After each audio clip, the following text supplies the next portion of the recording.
keep it honest, but I'm gonna keep it brief.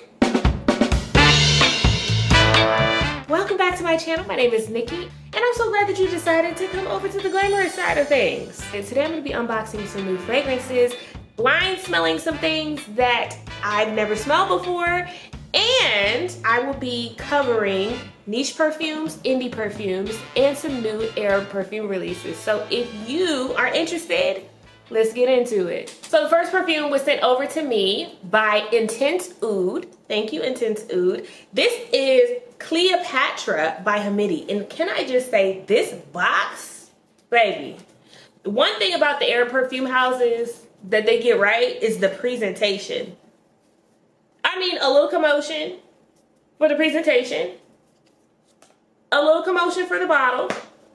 Okay, I didn't spray it yet, but off the bat, I'm getting rose, cherry, and maybe a little sandalwood. Let's check the notes. Top notes are pink, pepper, black cherry, and saffron. I knew I smelled cherry. Middle notes are cashmere wood, May rose, violet, and the base notes are ambroxan, frankincense, myrrh, and musk. From Fragrantica, it looks like this is inspired by Creed's Carmina. I've never smelled that one. I'm actually not familiar with any of the Creed fragrances. So if you have any recommendations for fragrances from Creed, drop it in the comments, let me know.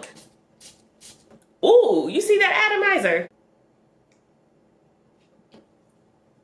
Okay, I'm gonna keep it honest, but I'm gonna keep it brief. When you first spray that, you are hit with a rose. It is kind of a mature rose. That to my nose, you know, sometimes when there's a mature rose, it almost smells a little dusty. I don't get any saffron at first. Then as it starts to dry down, I'm getting so much of that sweet, smooth black cherry. Predominantly the black cherry. The rose is settling. And then you get a little touch of frankincense and myrrh, which kind of just gives like an incensey, slightly woody type of touch. Okay, the magic for this one right here is absolutely in the dry down. This is a beautiful fragrance that you have to live with your body chemistry and kind of warm up on your skin. I'm not gonna lie. When I first sprayed it, I said, whoa, that's rose. That bold, sharp, like powdery, almost dusty rose.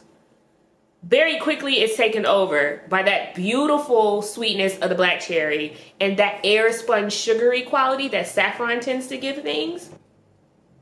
So it's almost like if Baccarat had rose, had more of a rose touch, and had that incensey type of quality that you get from frankincense and myrrh. This is very regal. This is a grown woman. This is not a girly pop fragrance.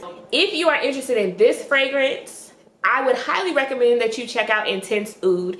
And if you want a discount with Intense Oud, this is my code. Because who doesn't like a discount on their perfume? Now this one I had seen all over social media as a gourmand lover's dream. Now, I am a gourmand lover. I love something that smells a little sweet, a little edible, but I like my gourmands to be a little bit more elevated, a little bit more sophisticated. I want to just smell like a cupcake. I want to smell like an artisanal cupcake. I want to smell like something that you get from a bakery for $8, you know what I mean? That has rose petals on top and some sort of like handcrafted chantilly whipped cream. I don't like to just smell like warm vanilla sugar, if that makes sense.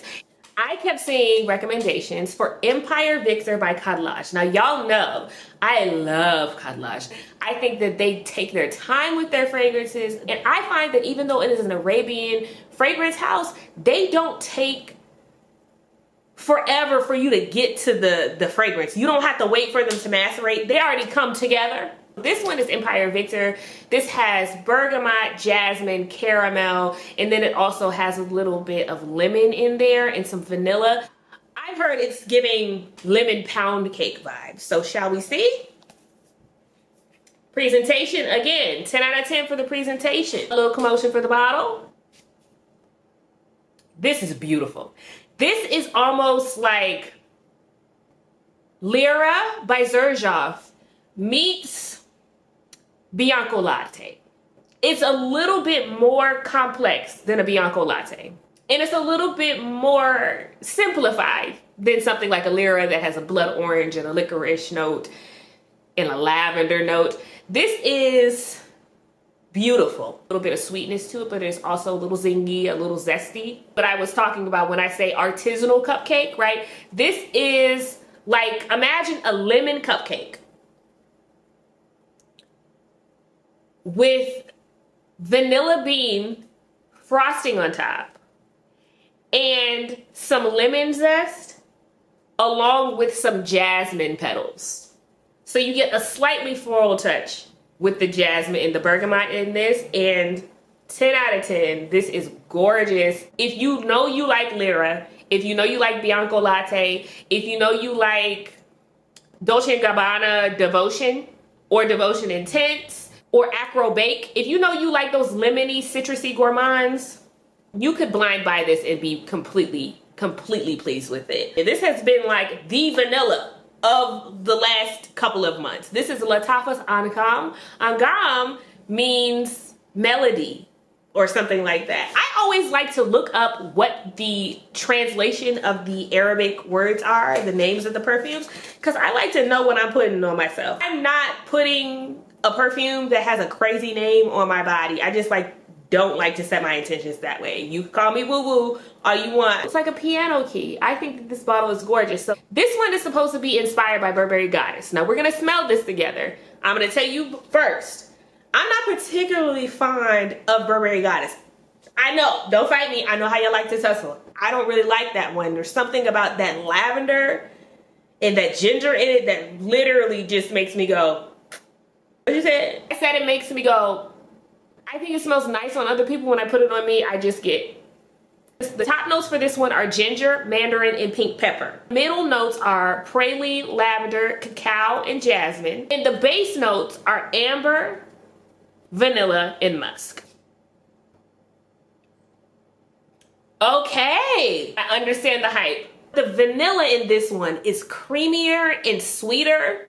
And the praline and the cacao, it just balances it out a little bit more so you don't get as much of that prominent lavender that you get in Burberry Goddess. If you like Burberry Goddess, you would like this. I think even if you didn't like Burberry Goddess, you would like this one. The kind of fragrance that fills up a room, it leaves a scent trail, people love it, it's a crowd pleaser. 10 out of 10 for this one too. So far, we are 3 for 3, y'all, period. This one is one of them ones that I've seen on TikTok Shop 1,000,001 times, and I actually passed it over a lot because I was just a little thrown off by how affordable it was, actually. And I make TikTok Shop videos, but you know, sometimes when people are like, oh my gosh, run, don't walk, you need to get this one. You're like, okay, calm down. Girl, is it really that good? And they sent this one over to me and said, okay, I want to see what the hype is about. Because this says that the country of origin is India. So this is an Indian perfume. I'm excited about this. This is Honey Oud by Bella Vita. Show your sweet side with Honey Oud. A fruity floral melody of honey and bergamot. The top is nefariously sweet, while the middle notes add floral fervor. Okay, tell me more.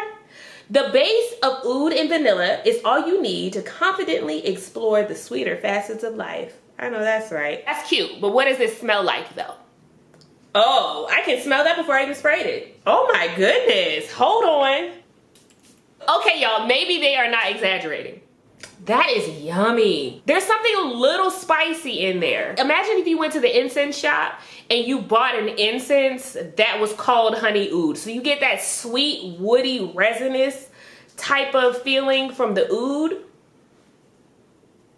but it's like drenched in honey. This is really sweet, but it smells like the sweetest incense. If you are looking for something that smells unique and you want something affordable, you should actually try this. I'm not sure if this would be considered a niche perfume or a designer perfume. The only place that I've seen it in store is Ulta, and it's available online. This is like the new It Girl fragrance line. This is Noyz, and this is Unmute. supposed to be a vanilla fragrance, but it's not your average vanilla. Top notes are plum, Ceylon cinnamon, cassia, clary sage, and pistachio. Mid notes of incense, and base notes of Madagascar, vanilla, and amber. The incense note is what makes this really special. Now they say this is not your average vanilla.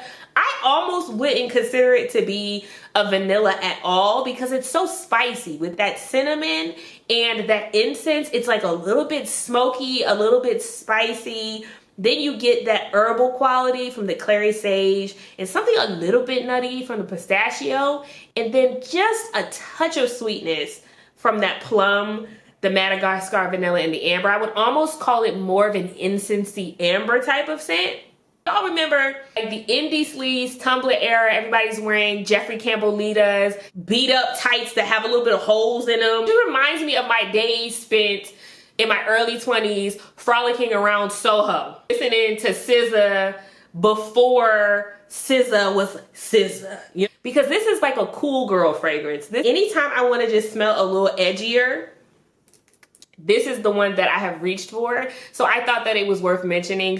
This is Brown Sugar Babe's Moola, inspired by Xerjoff's Lyra. What I like about Brown Sugar Babe is that I can put on the sensitive parts of my skin and not worry about any eczema breakouts. I don't really spray perfume on my skin because it can make me break out sometimes. Most of the time I spray perfume on my clothes, but when it comes to oils, I can actually handle them on my skin, and Brown Sugar Babe is one of them. Now, I know she has perfume oils too, but the body oils project has lavender, blood orange, caramel, a little bit of licorice. So if you're not into licorice, I don't know. Kind of smells like a lemon blood orange pound cake to me, which happens to be a DNA I love. So this will layer beautifully with Dolce & Gabbana Devotion. Dolce & Gabbana Devotion Intense, which I prefer over Dolce & Gabbana Devotion. This would layer beautifully with Acro's Bake. This would layer beautifully with Our Hub Soft. And obviously Xerjoff's Lyra. If you don't have any Brown Sugar Babes, you need to get a Brown Sugar Babe. This one was a wild card for me. If you are on TikTok and you're on Fragrance Talk, you already know about Canvas Beauty. You know about the body glazes, the body drops. She released a fragrance and she sent it over to me. The notes are like strawberry shortcake accord, sweet raspberry, sweet vanilla, cashmere musk, sandalwood. But then there's a couple notes in there that got me a little bit questioning because there's a smoked patchouli note and a Palo Santo note. So we're gonna smell it and we're gonna see what it's giving, Stormy. Traces of magic, sprinkled in the air like fairy dust. One of one, a gift, a sign, a rarity. That's you. It's your signature. And you leave your mark everywhere you go. Okay, period, Stormy.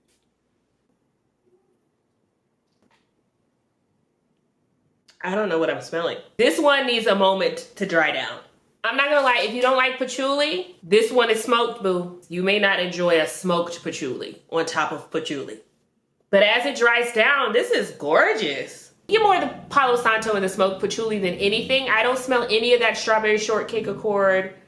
I don't smell any of that raspberry. I do get some of the vanilla. I know exactly what you're supposed to do with this. I see the vision. What you're supposed to do with this fragrance is layer it with any of her glazes. So you know the glaze scents are very linear. You get strawberry shortcake, cream puff, glazed donut. So I think when you layer something like this over it that still has those key notes that are in the glazes and the drops in there that are a little bit more layered, they're a little bit more linear, a little bit more simplified. When you layer this with it, it almost creates this kind of like niche perfumey type of smell. I think this is actually very pretty. And I think that it's great that she has ventured into making perfumes that go along with her body products that we're layering with perfumes anyway. And last but not least, we also have an inspired by fragrance that was sent over by our friends at Mimic, which is a great company that creates inspired buys. They have body oils, perfume oils, body mists, eau de parfums. I always luck up on Mimic fragrances at like your local TJ Maxx, Marshalls, whatever. They were kind enough to send over one of their newer ones, which is Fresh Floral Rose, which is inspired by none other than Parfum de Marly's Delina. It's a jammy rose. It's a little sweeter, a little flirtier. It has lychee and some bergamot. and some rhubarb, so it's kind of tart. And in this one, I don't get as much of that rhubarb. It almost is like greener. The rose is just a little bit more, it's a little bit more tart than Delina is. My favorite of the Delinas is Delina Exclusive because I like the sweetness and the incensiness and a little bit of that oud that's in there. But this is actually quite pretty. It's very strong. If you're looking for something that smells like Delina, then check out Mimic. And of course I have a code for you for Mimic too. My code is, whatever my code is, it will be available here. If you've made it this far and you watched the whole thing, thank you. It helps me know that I'm not just putting my videos out into the abyss that is the internet. Talk back to me. What are your favorite purchases lately? Do you love any of the things that I mentioned today? Do you have any fragrance combo, layering combo recommendations? Let me know in the comments and stay tuned for more content. As requested, there will be more vintage hair and makeup content coming. There will be more music content coming. I've been getting these fragrance reviews out of the way for y'all, but I'm going to be on the vintage beauty content ASAP, okay? So if you made it this far, thank you, and I will catch you in the next one.